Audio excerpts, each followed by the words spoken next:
As mourners gathered around the dusty grounds of Ogbomosho, beneath a canopy of grief and oppressive heat, Michael's phone wouldn't stop buzzing. He was trying to hold himself together, standing beside his mother who clutched his arm like a lifeline, tears streaking her ash-coated face as the priest chanted final prayers over Papa's casket. It was the worst day of Michael's life, burying the only man who had raised him with integrity and honor, a local carpenter who gave him his first lesson in resilience. And yet, despite turning off the ringer, the phone kept vibrating insistently. When he finally picked up during a short break in the funeral rites, it was his boss, Mr. Olamide, the arrogant managing director of Clarion Logistics in Acadia, whose voice crackled coldly through the line. "If you're not in the office by 3 p.m., don't bother coming back." Michael's breath caught. "Sir, my father's funeral. Dead or alive, he can't help you now. This is a business. If you want to choose emotions over money, then lose both." The line went dead. Michael stood frozen, rage swirling beneath his sorrow. That same day, after rushing back to Lagos in a dusty commuter bus, still in black lace and sandals, he was handed a brown envelope by HR. Dismissed without warning. No severance. No empathy. Just like that, after 5 years of service, his life unraveled, but it was also the moment something inside him awoke. Not just grief, but resolve. The kind that forges warriors. Michael didn't sleep the night he was fired. He sat by the cracked window of his one-room apartment in Ajij, staring at the glow of traffic lights flickering in the distance. The plastic fan spun slowly in the corner, humming a rhythm that matched his thoughts: betrayal, bitterness, broken dreams. He had no savings. The salary at Clarion had barely sustained his ailing father's medication, his younger sister's school fees, and the food on their table. That night, with tears he didn't know he still had, Michael remembered his father's words. "You may be born into poverty, but don't let poverty be born into you." He woke up the next morning, bathed with cold water from a yellow bucket, and dressed in the same shirt he wore the day before. But this time, he wasn't going to a job. He was going to find a reason to live. Michael walked from Ajij to Oshodi under the sun, asking about delivery companies, logistics riders, small courier businesses. He scribbled ideas in a 50 Nigerian Nairas notepad, watched how dispatch bikes were loaded, how vendors on Instagram fumbled with late deliveries. He noticed everything, the gaps, the frustrations, the cries of "Where is my parcel?" He turned pain into patterns. Each rejection from job interviews became redirection. He learned, read, shadowed others, and cleaned warehouse floors just to be close to the industry. And then one night, in a moment of desperation and inspiration, he used his last 2,000 Nigerian Nairas to register a business name online: Swift Drop Dispatch Services. No capital, no staff, just one man, one vision, and one unbroken will to rise, not just for revenge, but to reclaim his dignity. 3 weeks after registering Swift Drop, Michael found himself sitting outside a car wash in Olupaju, pitching his non-existent dispatch service to anyone who would listen. His shirt was worn, his shoes were peeling at the edges, and his stomach growled louder than the Okadas zooming past. But his eyes never lost focus. He spoke with the conviction of a CEO, who already had 20 bikes and staff on payroll. Most people dismissed him, some with pity, others with contempt. But then came Mrs. Sodonai, a boutique owner whose delivery man had failed her 3 times in 1 week. "So you're saying you can deliver this dress to Surulere today?" she asked, arms folded, testing him. "I swear on my father's grave, Ma. I will do it personally." She looked at him, sighed, and handed over the neatly packed wrapper in a transparent bag. "If you mess this up, don't come back." Michael borrowed a neighbor's rusty bicycle and pedaled all the way from Olupaju to Aguda, dodging potholes and Malya drivers, sweat soaking his shirt. He arrived panting but smiling. The customer was impressed. By evening, Sodonai had sent him 3 more deliveries. Word of mouth spread like harmattan fire. The next week, he earned enough to rent a cheap dispatch bike from a friend who ran errands for a supermarket in Agba. Michael didn't sleep. He took orders during the day and wrote down every mistake, every delay, every customer feedback at night. It was still just him, his old little phone, and 1 delivery box, but for the first time in a long time, Michael felt alive. He wasn't rich, not yet. But he was free, and building something no arrogant boss could ever take from him again. As Swift Drop began crawling into recognition, Michael discovered that success attracted more than praise. It awakened the vultures. Within 6 months, he had managed to secure a used bike through a hire purchase deal and had trained 2 dispatch riders he met at a local betting shop. Orders were trickling in steadily, Small businesses, online sellers, event vendors, all looking for affordable, reliable delivery. But with growth came exposure. Competitors began noticing his name on customer receipts, and suddenly, delays that weren't his fault started tarnishing his record. Riders would disappear mid-delivery, only to later confess they'd been bribed to switch companies. One day a major client, an influencer who sold skincare products, called him furious. "You delivered empty packages? Are you mad?" Michael's hands shook as he listened, confused. He rushed to the rider's location, only to find his delivery box broken into. The rider claimed he didn't know how or when. It was sabotage. Someone was trying to kill his dream before it could take root. He later overheard whispers that his old employer, Clarion Logistics, had begun a targeted campaign to reclaim clients Michael had stolen. Apparently, Olamide still remembered him, and didn't take kindly to a disgraced employee, showing signs of survival, let alone success. Michael felt the weight of betrayal again, but he didn't stop. Instead, he doubled down. He fired every unreliable rider, took a break from growth, and focused on integrity. "Let them run faster," he told himself.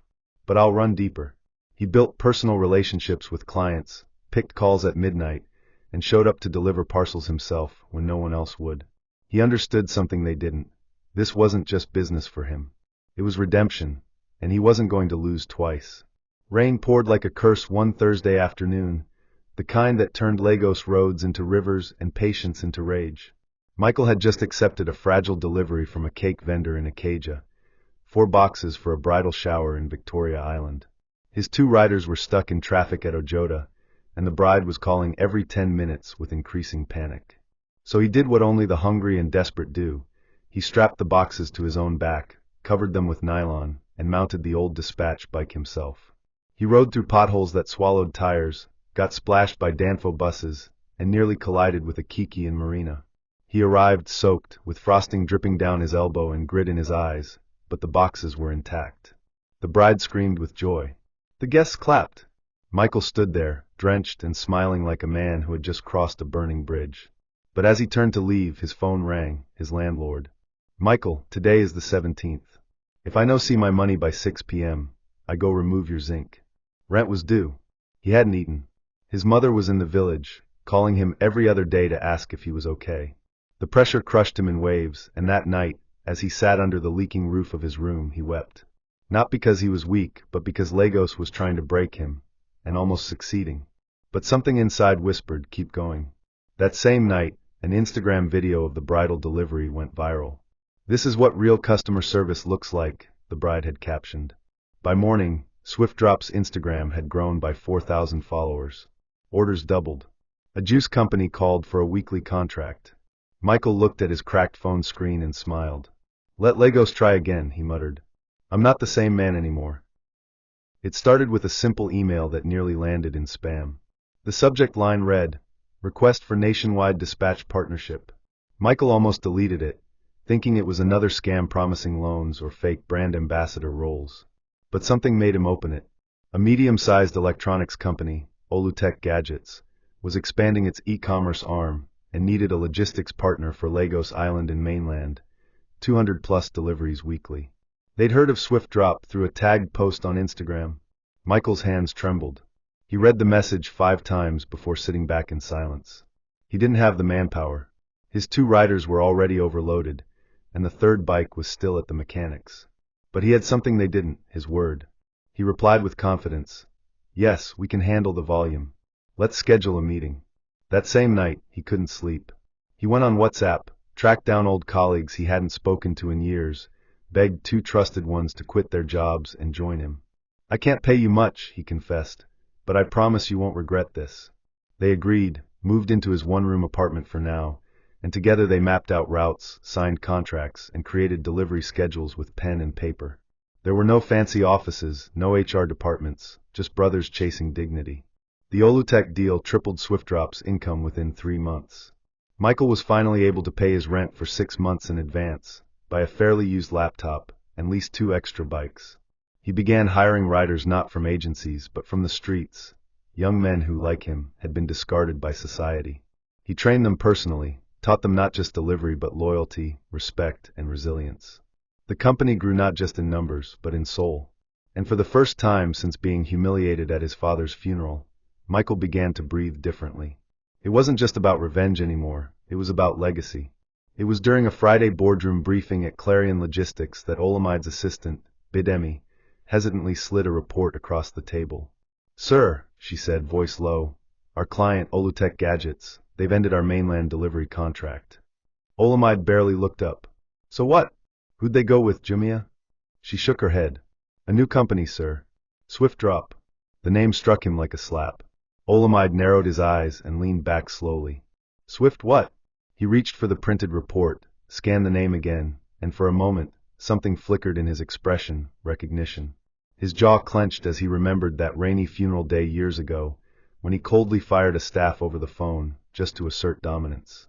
"Michael Ocone," he muttered. "That boy." He laughed, but it lacked confidence. "So he's now running a logistics company?" Olamide waved his hand like it was nothing, but the room had shifted. His managers exchanged glances. Clarion had been bleeding slowly, clients leaving quietly, complaints increasing, internal audits showing declining efficiency. Meanwhile, Swift Drop was now trending on social media for reliable same-day delivery and 0 lost parcels. Olamide didn't like it. Pride twisted in his gut. He called a private investigator the next day. "Find out who's funding Swift Drop," he barked. "It has to be some rich uncle or foreign investor. That boy didn't have sense, not to mention capital."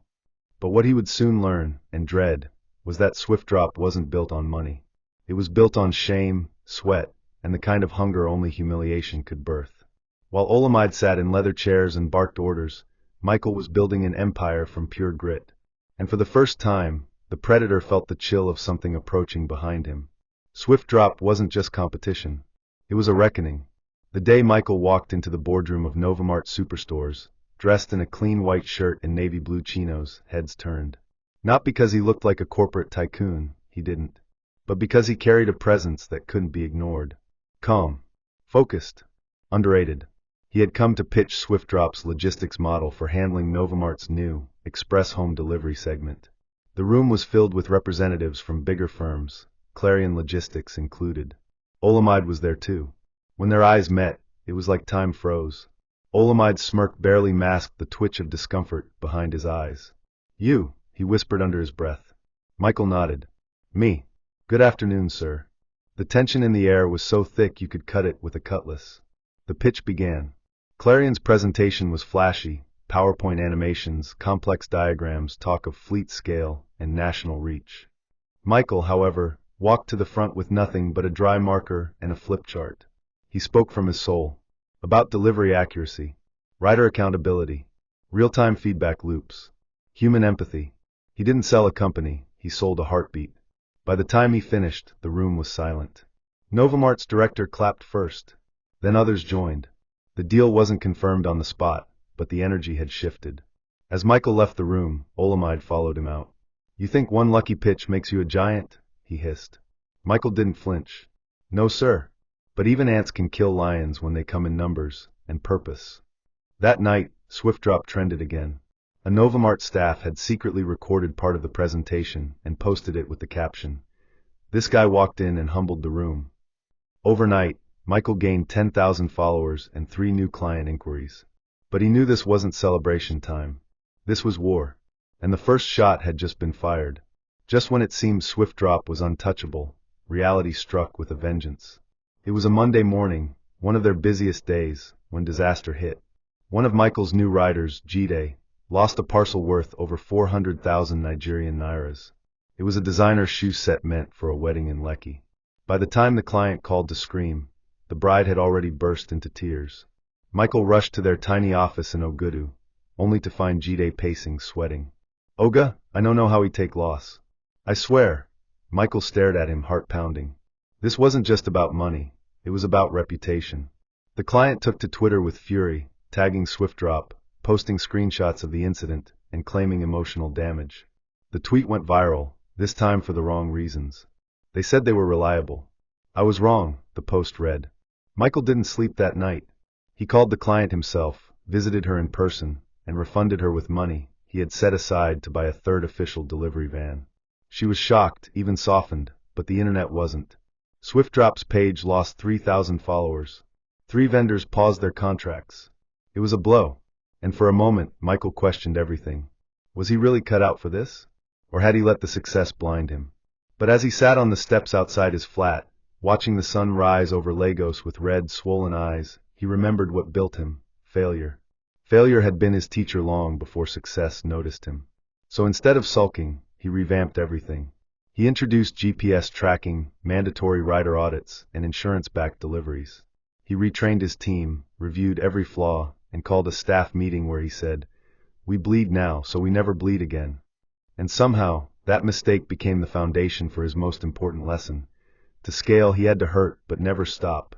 Weeks passed since the scandal, and though Swift Drop had regained some footing, Michael kept a low profile. He stopped posting online. No interviews. No hype. Just work. The orders resumed. Loyal clients stayed.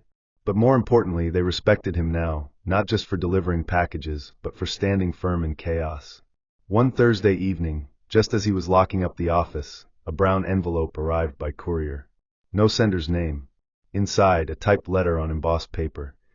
"We are interested in a private acquisition of Swift Drop Dispatch Services. Full buyout offer, 380 million Nigerian nairas. Kindly respond within 7 business days." Michael blinked. He read it again. 380 million naira? He stared at the figure like it was a joke. His first instinct was to laugh. What a sweet way to exit. He could buy his mother a house in Uyo, relocate to Banana Island, even start another dream business. But then he flipped to the last page. The signatory, Clarion Logistics. And beneath it, the signature, Olamide Adebayo, CEO. Michael dropped the letter. His hands trembled, but not from shock. From clarity. The same man who had fired him at his father's funeral was now trying to buy what he once crushed. Not collaborate. Not invest. Buy. Own. And silence. That night, Michael didn't sleep.